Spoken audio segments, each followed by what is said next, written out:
whose focus is to support youth in conflict with the law, which is essentially those who've been criminalized or been on the path to criminalization.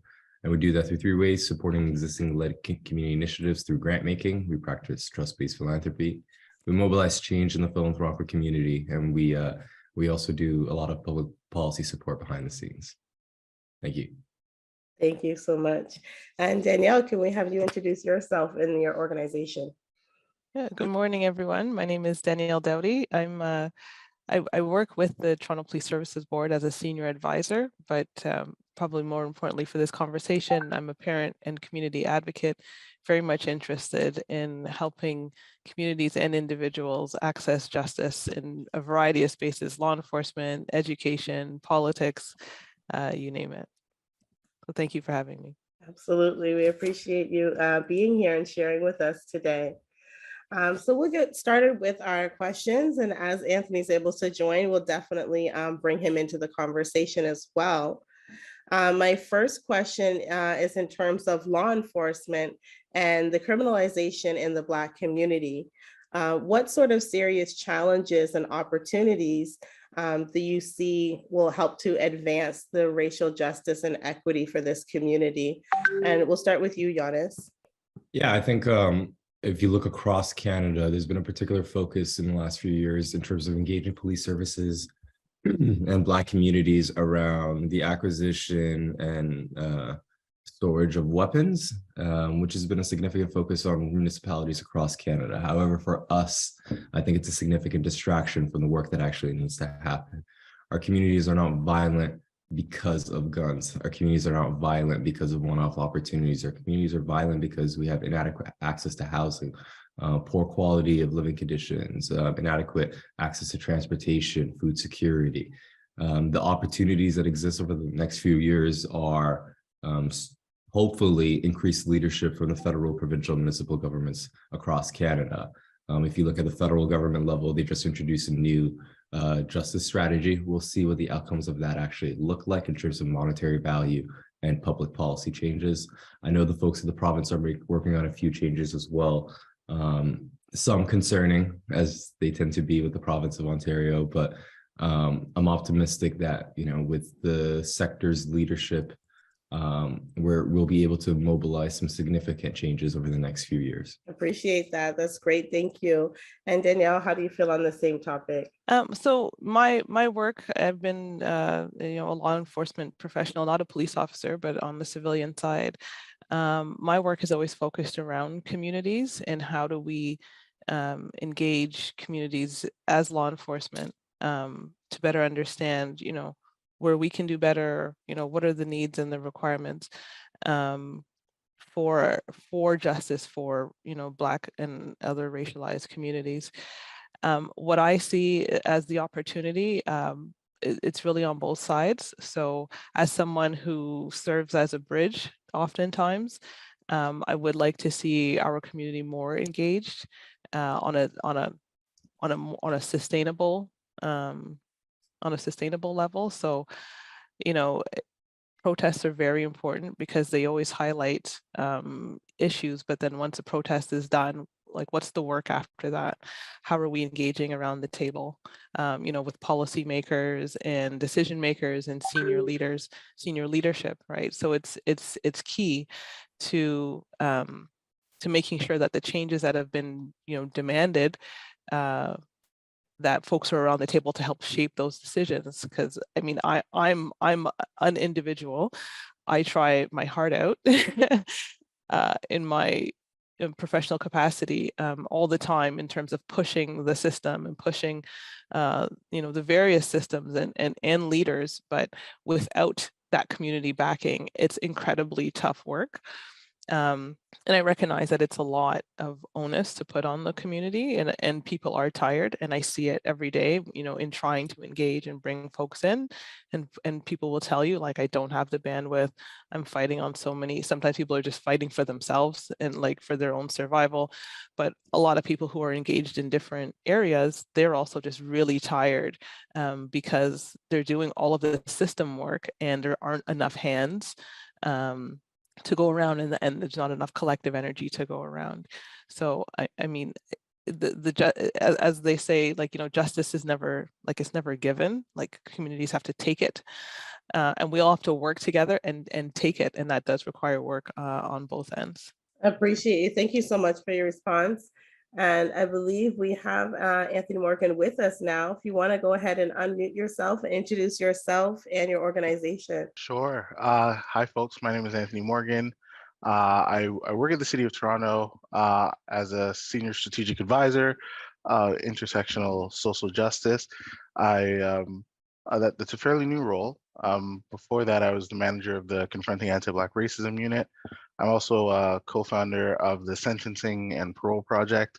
I'm a human rights lawyer by training, and I've dedicated my career to trying to address some of the systemic issues facing Black folks within the justice system, from racial profiling to over-incarceration, to lack of reintegration services and supports. And so I share all those titles. I'm all of those things, but also just speaking in this forum just as myself.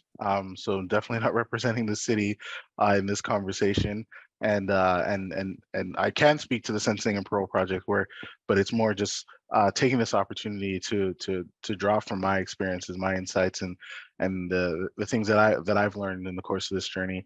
It's also reminding me I was recently named as one of the members of the steering committee of the recently launched Canadian Black Justice Strategy that the federal government is initiating. So myself and a number of other lawyers and community legal advocates from across the country are involved in that project. So that's me.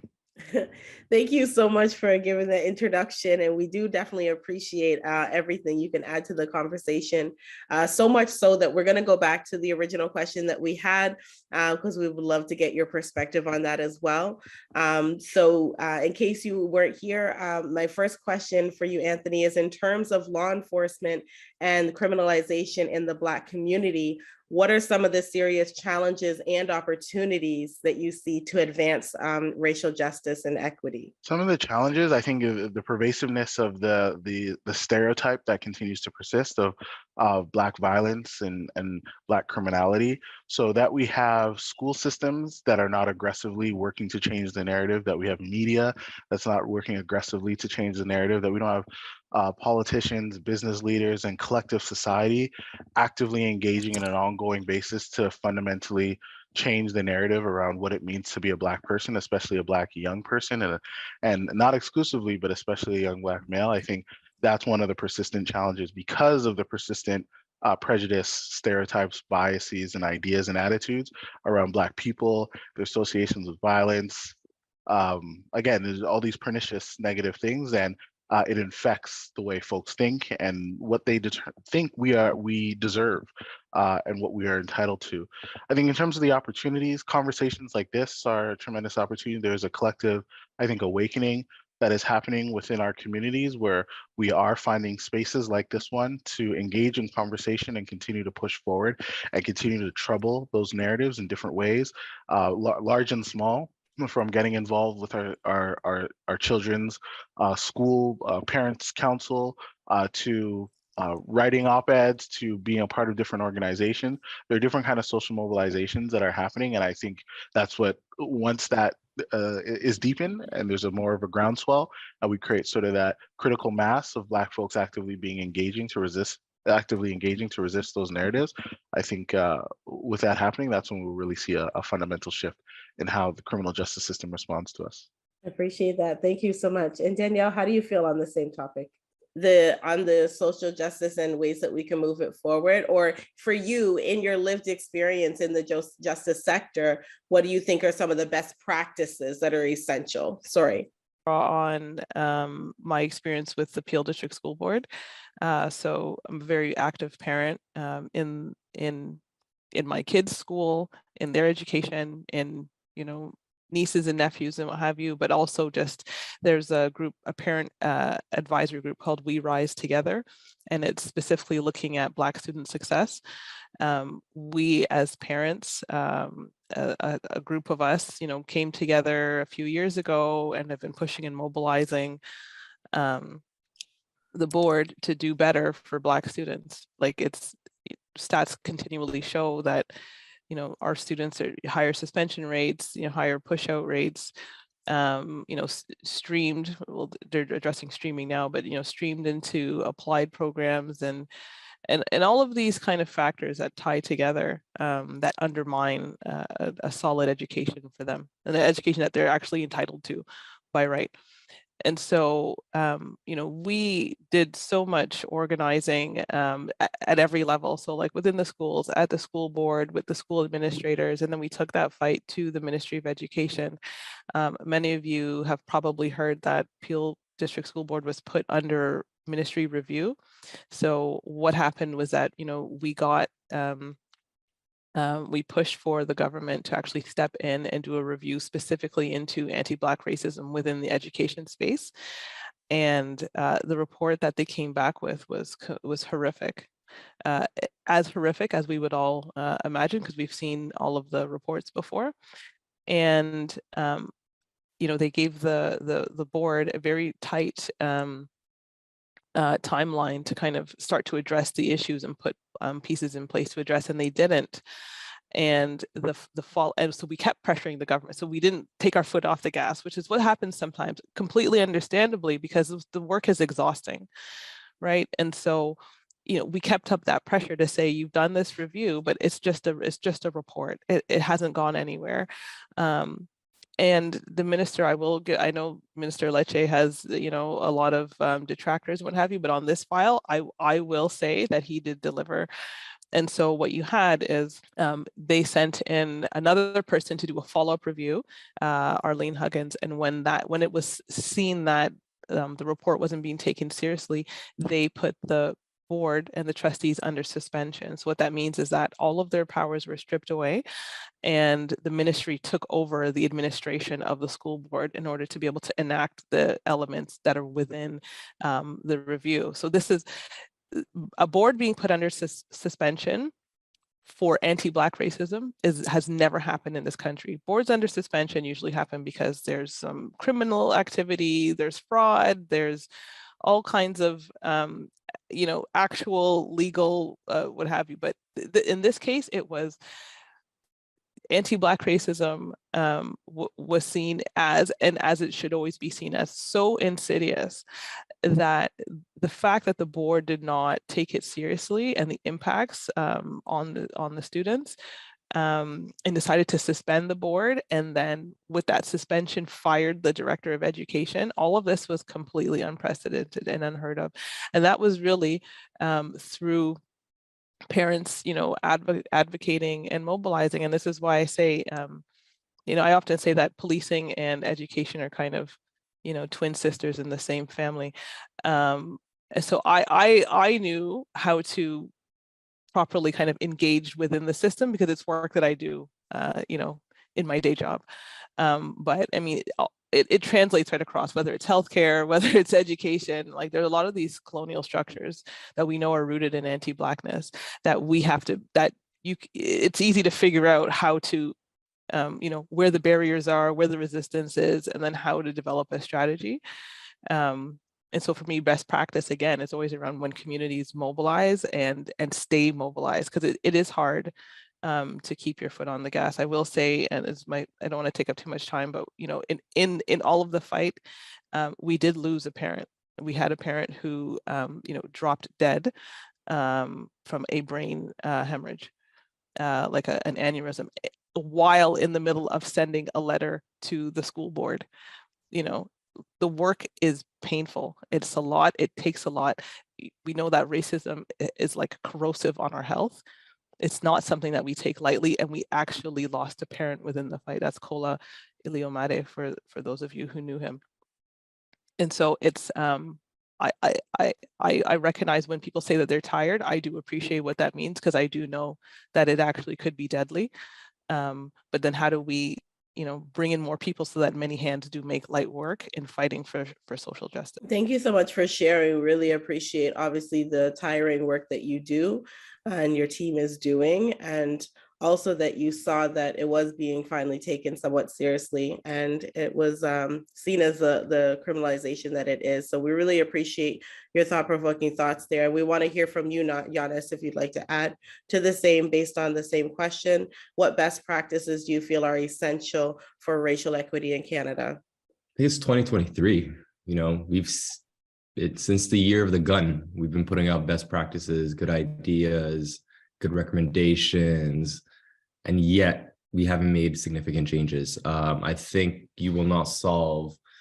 I think there's a lot of excitement over the last 3 years with the initiatives that have been launched, but you will not solve 400 years of exploitation, extraction with incremental changes, a few $100 million here and there, and inadequate public policy changes from the feds, province, and municipalities. My biggest concern in terms of acting on these good policies and recommendations is, Canada is a country that does not move until they have either significant public pressure, the requisite data and analysis that has been produced by pseudo-intellectual academics, or funding that has been put up by the third private party or the philanthropic sector. We haven't seen any of that. For me, who, in my role in justice within the philanthropic sector, as my brother Liban, I think, is in here, and his organization, Foundation for Black Communities, has so adequately demonstrated, the majority of philanthropic giving in this country does not go to us. I believe it was 0.7%. That is an accumulation of decades of, inadequate giving to Black charities and Black communities and Black organizations. We cannot be expected, and like Danielle and I think Anthony was saying earlier, the burden that we put on leaders in the sector is ridiculous. I often talk to young people in frontline organizations and communities, and it's ridiculous that they feel they have the burden to save their communities. And that is because of inadequate funding, inadequate action on the policy recommendations or suggestions that Black communities have been making for nearly 20, 30 years now. And the hyper sensationalization of, certain initiatives when they get launched as a mechanism of a savior for our communities. We lack generational thinking, right? Same way that the Americans looked at the moon and said, we're going to go there in 10 years. We don't have those same conversations and approaches when it comes to our communities or development. My friend Karim is in here as well, and he can tell you about the work that his community, the Aga Khan community does, the Somali community does in Toronto. The fact that they've gotten several $100 million on housing projects from provinces and federal government. Where is our generational thinking when it comes to these initiatives? Organizations like Foundation for Black Communities, Black North Initiative, NAPSI, they exist now to do that work behind the scenes for us and to push those conversations when we lack the necessary expertise or ability. So I'm confident, but we've been here before. Yes, of course. My brother, Dr. Jones, where is he? I think I saw him too. And if he's not a doctor, we're going to get him his PhD soon. Thank you. Appreciate that so much. We love your remarks. Thank you. And Anthony, the same question for you. What do you think are the best practices that are really essential for racial equity in Canada? Yeah, it's very tough to add. There's been so much wisdom shared by Danielle, Jonas, and I'm sure other folks, and definitely from what I'm seeing, who else is in the room, there many of the ideas have been articulated. It's execution, and also us being located in positions of power to actually lead the execution, because overwhelmingly there's the recommendations or the identification of the points of intervention for change. But then if you look at the policy people, if you look at the people who are actually the ones responsible for stewarding this work forward, it's overwhelmingly not us. The ultimate responsibility ends up falling on people who are not from Black communities, or if there might be one or two Black people, but at the end of the day, there's no, again, critical mass of us. And so that's not a call for Black faces in high places.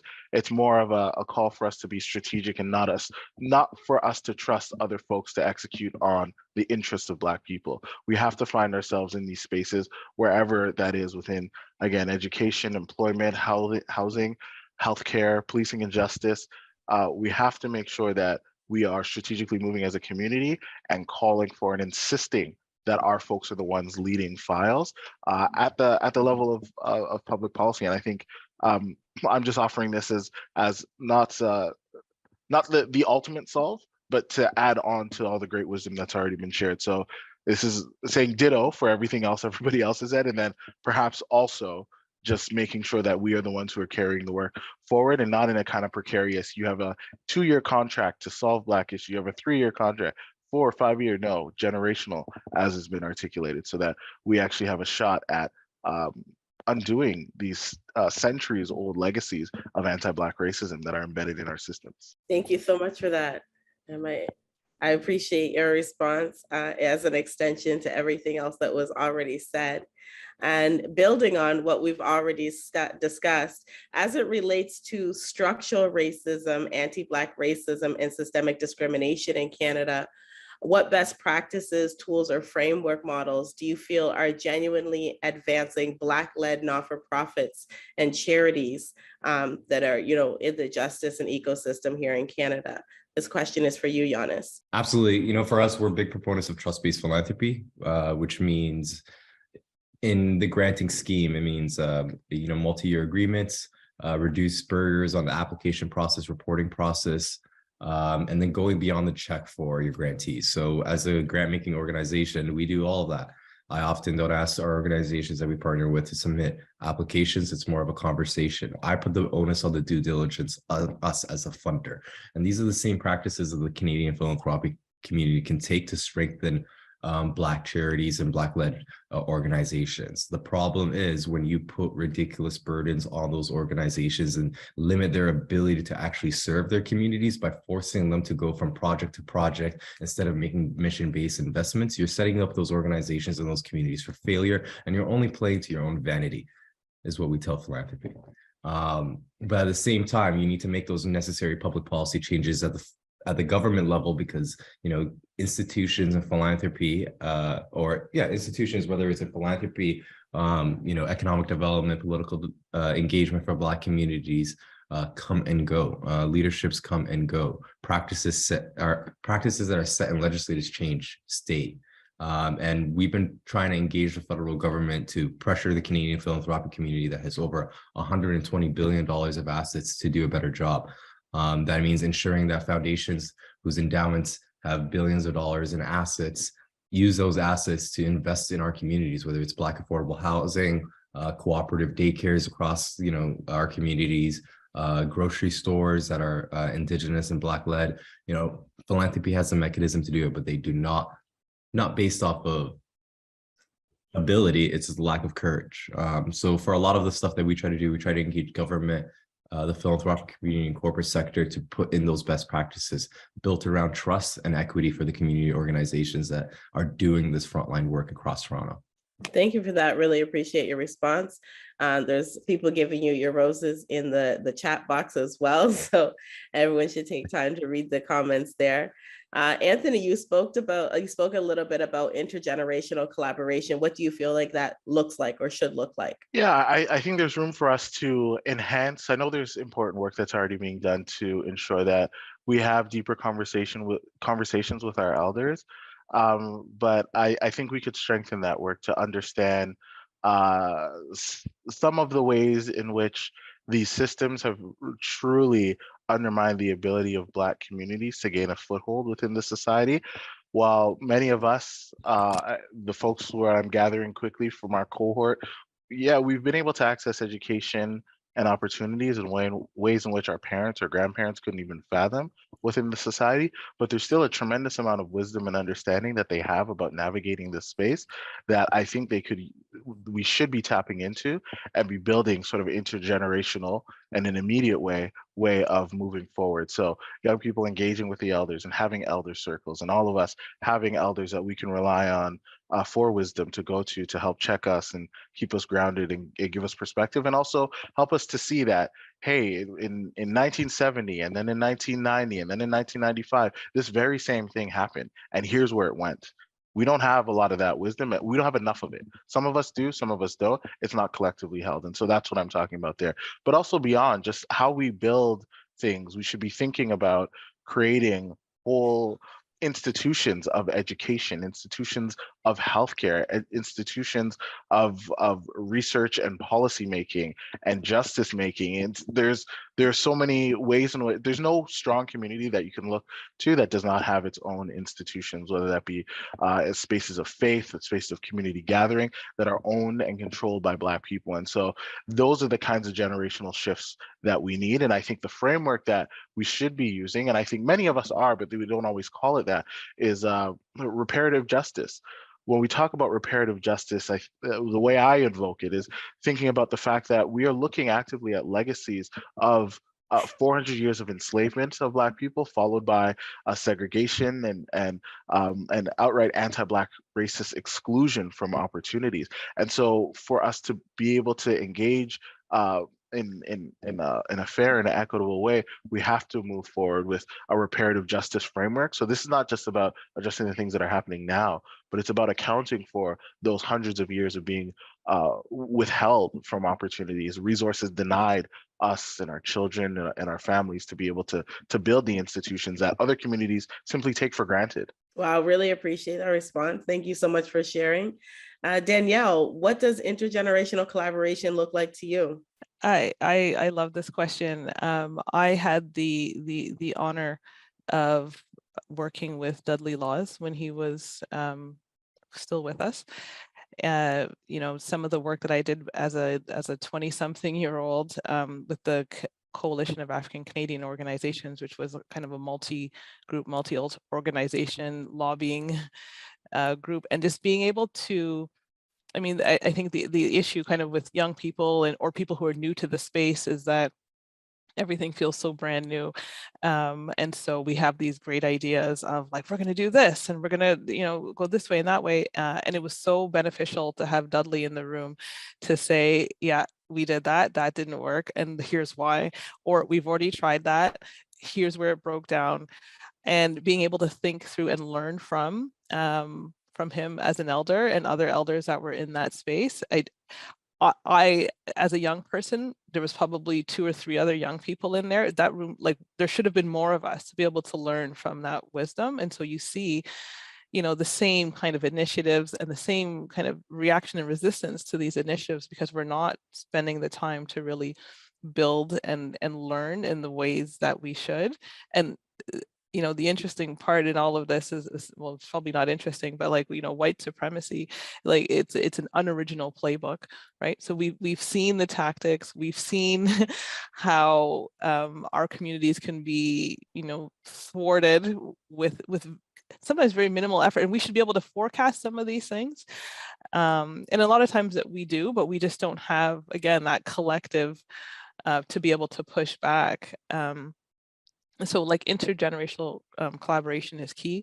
You know, I mentor a lot of young folks. I should probably be mentoring more because there's so much knowledge to be able to share and to be able to say, look, here's what works. Here's this, and I think the beauty of our generation, kind of this, you know, Gen Z / millennial cusp, is that we have kind of grown up in this system, so we know differently than our parents did, who were fighting outside of the system, or our elders who were outside of the system and fighting. But now we're in these spaces, so we have a different kind of language and understanding of, you know, where are all the levers, you know, where are the push points, who are the contacts, how do you navigate these spaces, and how do you work kind of collaboratively across communities, so like within our community, but like, you know, intergenerationally in different spaces to kind of pull everything together. I think that's it's key. Like I always say, like, I love a good protest, but I'm not a protester. I'm just not that person that's going to be on the road. But I absolutely appreciate the folks that do that work. And then how do I, as a systems person, leverage that work and bring it into the system and into the space and translate it in a way that, you know, in the past folks might say, oh, they're just protesters and it'll go away, you know, and how protesters get dismissed, and how, you know, that kind of loud activism gets dismissed by systems and systems folks. You know, how does a person like me then take that and translate it into policy. And that's my work in my day job, and in the work I do with the school board. It's okay, you've heard this. Now we're not going to forget that was said. We're going to capture it somewhere, and then we're going to use your language to translate this into meaningful policy that actually addresses the heart of what was being said. So I don't see how we do this without each other. Like, everyone has a role to play. There are so many different parts. Every part is key. There's no one position that is better than the other, that is more important than the other. They are all equally important. I appreciate that. Thank you. And we're just going to shift gears a little bit. This question is for all of you. In terms of some of the national initiatives to mitigate these issues, how can we balance both, protest and policy? And we'll start with you, Brother Giannis. I know that you pulled up a track at City Hall. Can you share that narrative with us a little bit? Yeah, perfect question for me, I guess. Yeah, I think that balance is needed. We rented an 18-wheeler truck. I'm more of a troll protester, not a big group protesting. I like to make so we got an 18-wheeler truck, and we put Canadian Philanthropy at that time was hoarding $85 billion, and we parked it outside of City Hall the same day that our friends at PFC were all meeting for their annual summit, to demonstrate the fact that it was extremely stupid to be hoarding this amount of money during a pandemic, during a racial awakening, during during a moment of where we had significant white consciousness, I would like to say, in Canada. It was very frustrating for me to be seeing a lot of leaders and sector mobilizers on a national scale refer to our communities as B3 or this, or new terminologies, or new BIPOCs, or this. It was very frustrating. And the real question that was coming to everybody's head was, where's the money? Like I don't care that you read an anti-racism book. I don't care that you have feelings about this. I want to know where the money is, right? We need money in our communities. So that was the idea of the truck. Did it work? I think it did work. There was changes to the disbursement quota across Canada, which forced foundations to increase the amount they give away every year from 3.5% to 5%. We were calling for 10%. But even that slight change has resulted in over $900 million for charities across Canada this year. So when you couple protesting with, significant public policy changes that is rooted in, logic and common sense approach, people will listen. And it doesn't help that, we went on Instagram with, Noah Fortescue, who's a co-founder of our organization and the co-founder of OVO, on his Instagram to over 600,000 followers around the world, to demonstrate that Canadians, that it's not all right up here. I think that did help. But for us, just touching back on the question earlier, in terms of intergenerational connection, I'm a byproduct of elders like Dr. Sheldon Taylor, Charles Roach. I am a byproduct of Somali women who raised me in my neighborhood and my community. This conversation about knowledge exchange or knowledge transfer, I think, is really important. And our brother, Isaac and Dream Legacy are leading that Black knowledge exchange on a federal level, and I think that could be a mechanism to support that intergenerational connection. And then just lastly, on the future of this type of work in terms of protests and public policy changes, I think, like everyone was talking about, I think people get excited with protests, right? It's something that everyone can do. It's something that you can put on social media. For those who like virtue signaling, they can fit right in. But if it's not backed in public policy changes, if it's not backed in increased financial resources, if it's not backed in changes to bylaws and governance structures, then to me it's just feelings, and feelings don't serve us. Absolutely. Thank you so much for sharing. Anthony, how do we balance the protesting and the policy building at the same time?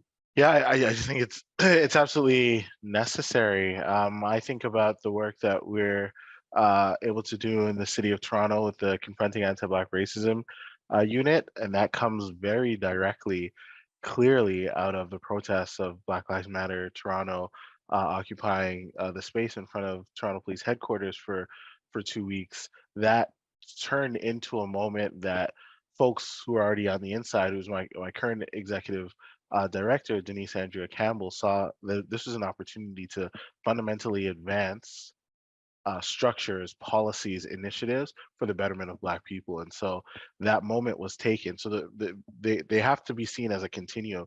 I think that one of the most effective tools of white supremacy has been to confuse even us, where there's sometimes this hostility that has been generated within us to see the protesters as being disruptive and inconvenient and difficult, and then vice versa. They see us as sellouts, folks holding the bag of these institutions. I think that is very much what white supremacy wants, because the moment that we really truly understand that that protest is actually how we got this policy, then I think these systems would fall a lot quicker. But white supremacy doesn't want us to really fully awaken and realize that. But all the work that when I was leading the Confronting Anti-Black Racism unit, and Ania Ayodele Grant as the founding manager was leading before, we always knew and we always named that this is not an alternative to protest. This is the continuity. This is the fruits of that work, and so that always needs to be honored. And then I think it is also circular, right? When we run into policy challenges and gaps and opposition, then it's time to go outside of these systems again and push and create the climate, and then run through. So they have to be mutually reinforcing. We have to see them as part of a continuum, an ecosystem that is actually mutually reinforcing and not at opposition. But again, I think one of all of us have experienced this, from people that we care about, folks who we believe are doing good work in community, will take shots at us for different positions that we've taken, whether in government or from their perspective too close to government.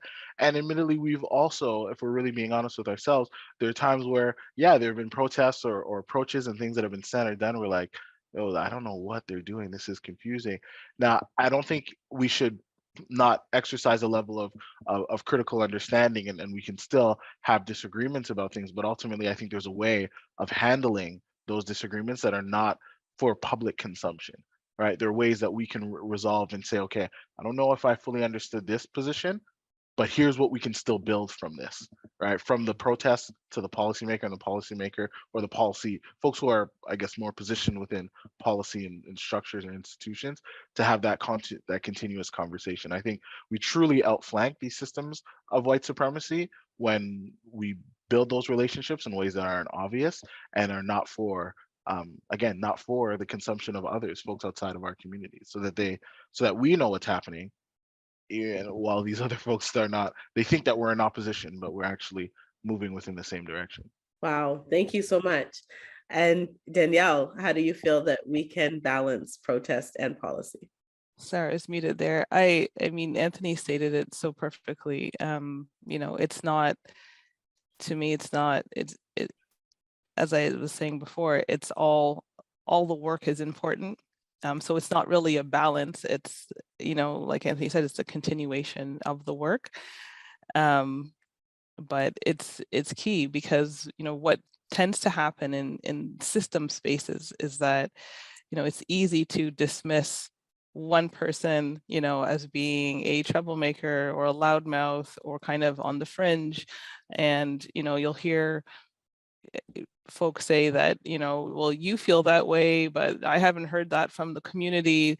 And obviously, because they're not in those spaces. And so protest is important, because that's when they do hear from community. But then it's, like I said earlier, then it kind of falls apart if that loud voice isn't sustained. And really and truly, it can't be sustained, right? Like, somebody can't be in that protest space all the time. Because then it's easy to also tune that out as just like a fringe element. And so the balance is, getting more folks within systems, and not just Black folks, but Black folks who understand these issues, who are community oriented, minded and grounded in community, to be able to push forward the elements that are being raised, or the issues that are being raised, and being able to work that through. Because sometimes, and the reality is, sometimes we do have our folks in these spaces, and they do not help advance issues that have been raised in the community for a whole host of reasons, right? Everyone is on different spectrums of activism, and some aren't even on the spectrum at all. And some folks might feel like it's not necessary, we're doing enough, they're good with how the system approaches, all kinds of things. And so, I'm long past the days where I just celebrate, a Black person being in a really important space until I find out, how are they in that space? What is their mindset? What is their track record? Have they spoken out in the past? Are they known for advocacy? And if they're not, then it's like, okay, I mean, we can celebrate that there's some Black access, and within that within that realm, they're building their family, and that's also important in terms of like Black capacity building. But in terms of community capacity building, not always helpful. So policy and protest have to go together. And again, I just encourage folks to continue to work together. Like CETSI is a great example of that. And, the leadership from Victor is just amazing, and just pulling people together and doing that sustained conversation with government and still connecting with communities and making sure that that voice is there, so that, like I said, folks like me in my professional space can say, well, this is what I'm hearing in community. And, reports come out and we say, well, look at this report, and this is what this says, and this is how we can build off, if there's recommendations there, this is how we can incorporate it into our work. And so it's also making sure that, policy, the policy makers, as Anthony said, is often policymakers don't look like us. In my field, in law enforcement, within oversight and governance, I've not met another Black person in this space, in this country. Like I haven't. If they exist, I would love to meet them. I haven't met them yet. And so, like me, lone Black woman, doing policy development for the largest municipal police board in Canada, but it's a very lonely space, and pushing, how do we address anti-Black racism without being able to draw on other, I have to draw on other industries, which is fine, but then it's hard because it makes, having to be a pioneer all that much tougher. Pioneering in the space, I mean, on different issues and initiatives. And so again, that's where the protest piece and the activism piece really helps to be able to say, okay, we're just going to be a leader in this space because this is what communities have said. This is how we have to respond. This is why it's key. Systems are, they're here for the people, and not just some people. All of the people. And if systems are having an adverse impact on, on Black communities, on racialized and Indigenous communities, then we have the responsibility to address how those systems are impacting folks. So I see it as all part of one piece of work. There's no, to me, it's not a balance. It's like, it's all part of the work. We're all in here, and we all got to get in here to move the needle. Absolutely. Thank you so much for sharing on that. I really appreciate your response. And this question also is for all of you. A lot of our leaders nationally and internationally have raised awareness around rest being a form of resistance. So as a leader, how essential do you feel self-care is to your well-being and the work that you do? And we'll start with you, Giannis. I think I'm notorious in the sector for having a lot of self-care. I tend to disappear. Several people on this call will know it very well. I put my phone on Do Not Disturb. I go on my silent retreats. I like to be left alone for a bit, especially because we talk a lot. So I'm a big proponent of self-care. But unfortunately, I recognize that I have the privilege of taking that. A lot of Black leaders don't. You're often working 7 days a week. You're on call 24 hours a day.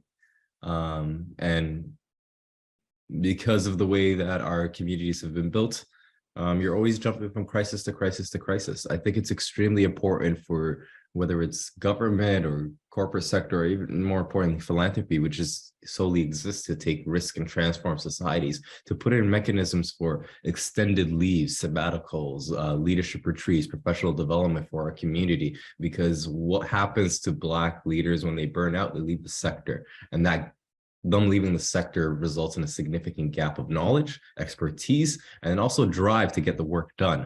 So I'm a big proponent of self-care. I appreciate that. Thank you so much for sharing. We agree as well. And Anthony, how do you feel on the same, the importance of self-care and well-being in your work? Yeah, I think it's critically important. I don't think any of us will say that it's not absolutely essential. It's just Jonas noted, the structures are so punishingly,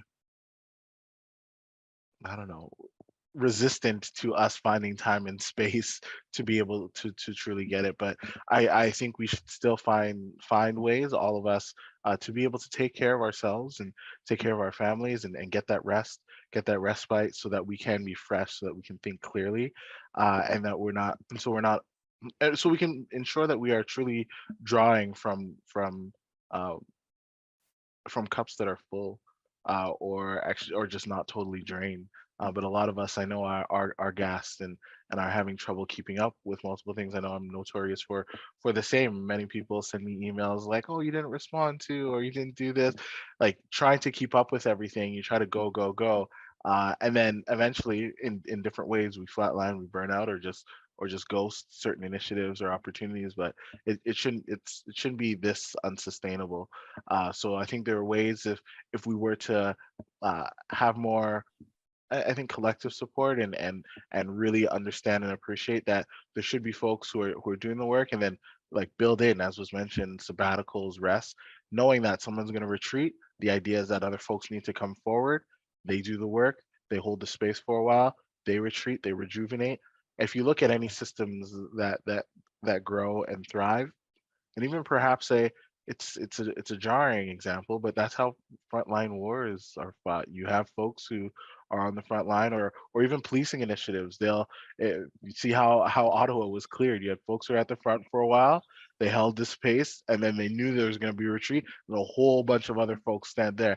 Now, I'm not saying that to extol those systems. I'm just saying, for structures to work, for us to be able to thrive and sustain in this space, knowing that we are warring against systems of white supremacy that don't want to see us thrive, we do have to build that in, even when it's difficult. And I'm guilty, is probably more guilty than most, and not taking those steps to get that rest. I appreciate your honest response. And Danielle, how do you feel on this topic? I feel very, very passionately about this topic. I think, over the years, I was not always so good at it. But as I had mentioned earlier, when we lost our parent in the fight, I think that really was an important wake-up call for all of us to prioritize rest, to be attuned to our bodies. When we do fight, I was having a conversation with a friend this week, and I was saying that, I had to deal with something at work that was directly dealing with anti-Black racism. And afterwards, I went to take a nap because I was very much attuned to the fact that that was draining, and my body needs to rest and recuperate from that, and giving myself permission to say, like, that wasn't good. Here's the health impact on me physically and physiologically, and my body now needs to rest, instead of pushing through, because that's what we tend to do. We just push through.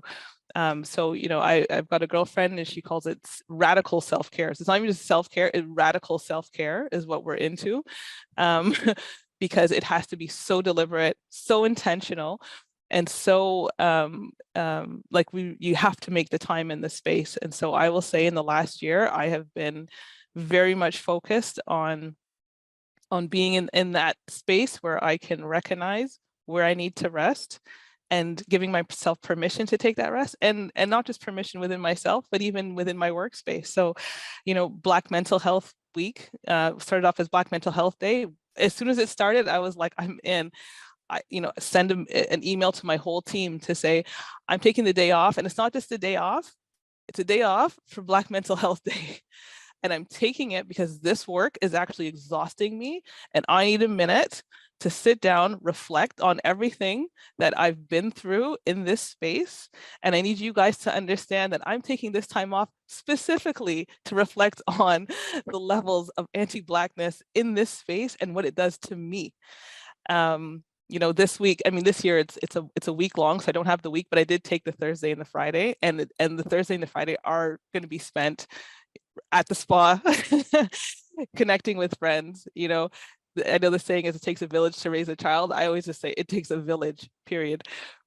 We all need our own village. I have my village of sisters and of friends and that support me and that I support, and that village is so necessary as part of the self-care, because sometimes we do need those spaces to just, those safe spaces to be able to, you know, relax, let our hair down, say what we need to say, and you know that it's without judgment, and that you're able to, you know, rest and recuperate. So I absolutely am a fan of not just self-care, but radical, intentional self-care. It's actually necessary for the work, because otherwise we've seen the flip side of what happens when you don't. Absolutely, really appreciate that. And to close, we're going to ask for whatever your closing thoughts are and whatever call to action you feel is necessary for the Black community. We'll start with you, Anthony. And I was hoping to glean from the wisdom of the other folks, have time to think. Does come to me, trusting that this is the right thing to share. But I think what is coming to me is having compassion in this work is incredibly important. None of us is going to get it right 100% of the time, but I think we have to find ways to support each other, to recognize we are in this collective struggle. And so that means finding ways to see each other's strengths and weaknesses, and being able to share and build together with those, knowing that those imperfections exist, but also being confident in knowing that we are pushing towards the same thing, even if there are different parts of that vision that are different or conflict. There's ways in which we can support each other to realize higher forms of community justice, of reparative justice for ourselves, for our communities, for our families. And so I think let us never forget, I think, so part of that compassion means seeing each other's humanity in that, because if you see articles, I see Lee Man, I see Jonas, I see Danielle, these people are on TV, they're on panels, they're doing these different things. And I think at different times it can create this, it can make people forget that we are humans also doing this work. And so when other folks frankly are criticized or attacked or just moving in ways that invite a certain kind of attention, we don't always appreciate that these folks are complete humans, and they need to be supported as such. We need to be supported as such. And so I think that needs to run through the ethic with which we take this struggle, we take this work, and we take this movement. That's what I would offer. Thank you so much. Giannis, your closing thoughts and call to action for the Black community. Ooh, my closing thoughts. You know, I think regardless of what sector you're in, housing, social justice, community development, criminal justice, you know, transit, food security, I think it's important for all of us to be mindful that we need to be creating pathways to economic mobility, whether it's political, social, or economic mobility for our communities, and that we should not be satisfied with incrementalism, virtue signaling, or endless discussions that don't result in systemic transformational change. I'm optimistic with leaders like Dahabo at Black North, Liban and Gladys at Foundation for Black Communities, Victor and Setsi, my brother Anthony, who's way smarter than me. You know, I'm confident that these leaders are able to transform our society. So let us give them the space they need. Let us equip them with a record, and our brother Craig, of course, at Black Opportunity Fund. Let us not let us support these leaders. Let us create pathways for them. Let us amplify their work, and let us be as together, because as someone said earlier in the chat, you know, when we are divided, it is easier for us to be conquered, and we are together, it's easier for us to actually make some significant change. So thank you. Appreciate that. Thank you so much. And Danielle, what are your closing thoughts and your call to action for the Black community? My closing thoughts, I mean, I really appreciate this space. My call to action is just around creating more, you know, avenues and venues like this. You know, I've worked with many people on the call, and some I haven't. Jonas, it's great to meet you. We've never worked together, but you can guarantee that I'll be reaching out and we can see how we can work together. You know, there's so much that can be done as a collective. And, you know, just to reiterate what I said earlier, you know, everyone has a part to play. And there's so many, you know, the depth and the diversity within our communities. If we were to be able to just, you know, leverage and build together in different spaces and use, you know, the expertise that's within our collective, to be able to push forward in different areas, it would be great. So my, you know, my only call to action is, you know, everyone stay the course, you know, stay in it, show up where you can. I know it's exhausting work. I know it's exhausting work, but, you know, if you can, write a letter, you know, show up to a meeting, you know, reach out to your local politician, reach out to your local, you know, whatever your interest is. Trust me, there's a body, a government, a politician, a something attached. Reach out and engage those folks. There's always Black people in those spaces that are trying to do better within those spaces. So there's work that can be done in any area where you feel passionate about, whether it's law enforcement, whether it's, you know, philanthropy, whether it's education, healthcare, you know, the arts.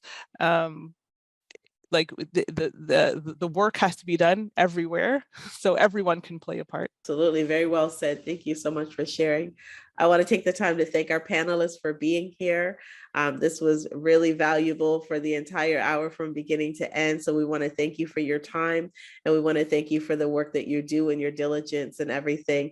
Thank you for all of that. And we also want to end the session the same way that we started, by acknowledging the original stewards of the various lands that we are on. We also want to acknowledge our ancestors and those who toiled without compassion or compensation. We acknowledge all the elders and community stewards whose shoulders we stand on as we build, share, and learn together for our collective liberation and sovereignty. I want to thank everyone for taking the time to be here, and have a great weekend.